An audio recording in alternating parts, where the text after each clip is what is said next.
کہ رسول اللہ صلی اللہ علیہ وسلم نے حسن اور حسین کو جنت کے جوانوں کے سردار فرمایا ہے۔ قاضی صاحب نے کہا، مجھے یہ بات معلوم ہے، لیکن میں حسن کی گواہی نہیں لوں گا۔ اگر کسی کے رتبے کو دیکھ کر فیصلہ دینا ہوتا تو آپ کا یہ فرمانا ہی کافی تھا کہ زرہ میری ہے۔ یہ سن کر علی نے خوش ہو کر فرمایا، مجھے آپ کا فیصلہ منظور ہے، یہ زرہ یہودی کے پاس ہی رہے گی۔ ان کی بات سن کر یہودی پکار اٹھا۔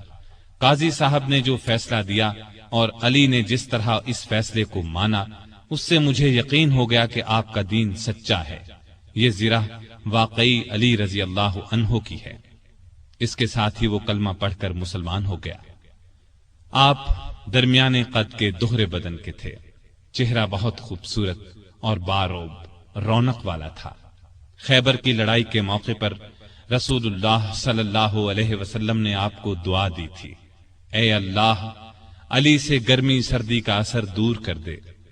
اس دعا کا یہ اثر تھا کہ آپ ہر موسم میں ہر طرح کا کپڑا پہن لیتے تھے۔ ضرورت کے وقت آپ محنت مزدوری کر لیتے تھے۔ آپ علم کا سمندر تھے۔ آپ کی علمی باتیں بہت مشہور اور حیرت انگیز ہیں۔ ایک عورت سیدنا علی رضی اللہ عنہ کی خدمت میں حاضر ہوئی۔ اس نے شکایت کی کہ میرا بھائی 600 دینار چھوڑ کر فوت ہوا ہے۔ جب یہ رقم وارثوں میں تقسیم کی گئی تو مجھے صرف 1 دینار دیا گیا کہ تمہارے حصے میں 1 ہی دینار آتا ہے۔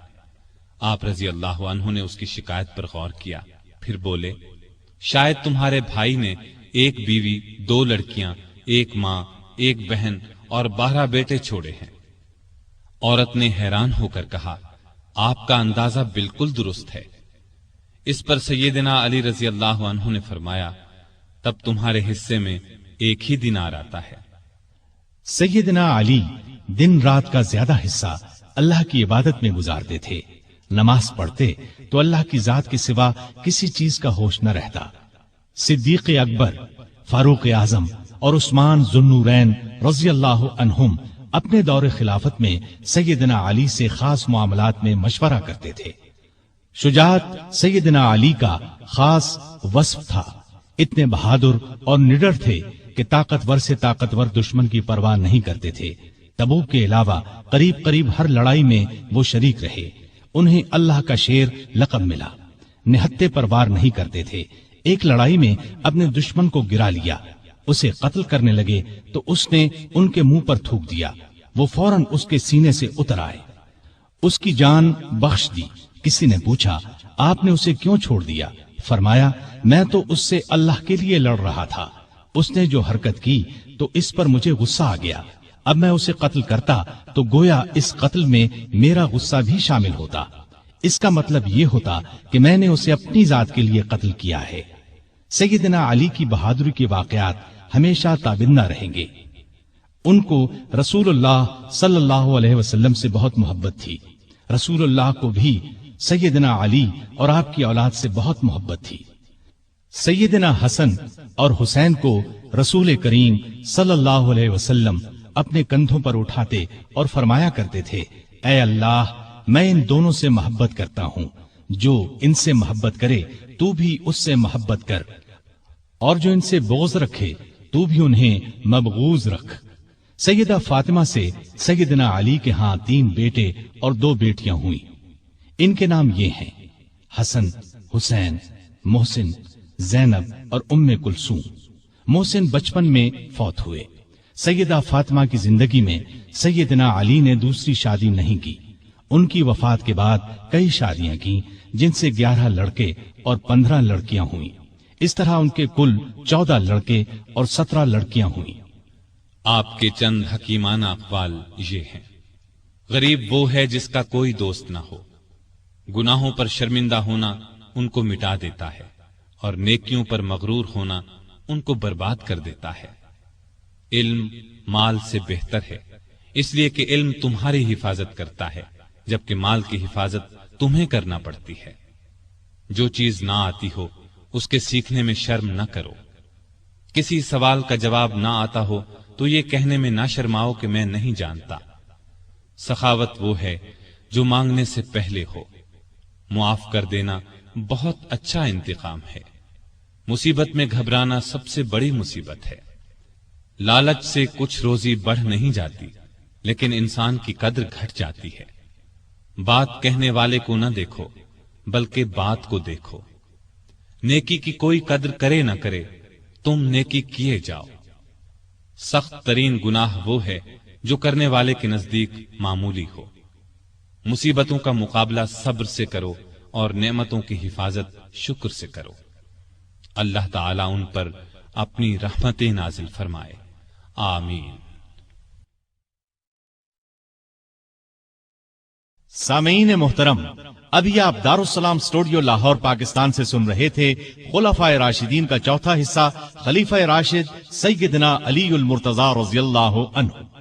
دارالسلام اسٹوڈیو تلاوت قرآن مجید، ترجمہ سیرت النبی، قصص الانبیاء، صحابہ کرام، ائمہ اعظام اور محدثین کے حالات واقعات، نیز نماز، روزہ، حج اور دیگر عبادات کا صحیح طریقہ، بچوں اور عورتوں کے لیے انتہائی دلچسپ اور سچی کہانیاں، اور وہ سب کچھ جس سے نئی نسل کی تربیت اسلامی خطوط پر ہو سکے، آڈیو کیسٹس اور سیڈیز میں پیش کر رہا ہے۔ دارالسلام اسٹوڈیو دارالسلام پبلشرز اینڈ ڈسٹریبیوٹرز کا ایک حصہ ہے، جو اسلامی کتب کی اشاعت کا بین الاقوامی ادارہ ہے، جس کا ہیڈ آفس سعودی عرب کے دارالحکومت ریاض میں واقع ہے، جس کے مینیجنگ ڈائریکٹر جناب عبد المالک مجاہد ہیں۔ دارالسلام کا دنیا کے 27 ملکوں میں نیٹ ورک ہے۔ پاکستان میں اس کا ایڈریس نوٹ کر لیں: دارالسلام اسٹوڈیو، 36 لوور مال، نزد سیکریٹریٹ سٹاف، لاہور۔ فون 724-0024 723-2400 اور 712-0054۔ فیکس 735-4072۔ یہ پیشکش تھی محمد طارق شاہد کی۔ اللہ حافظ۔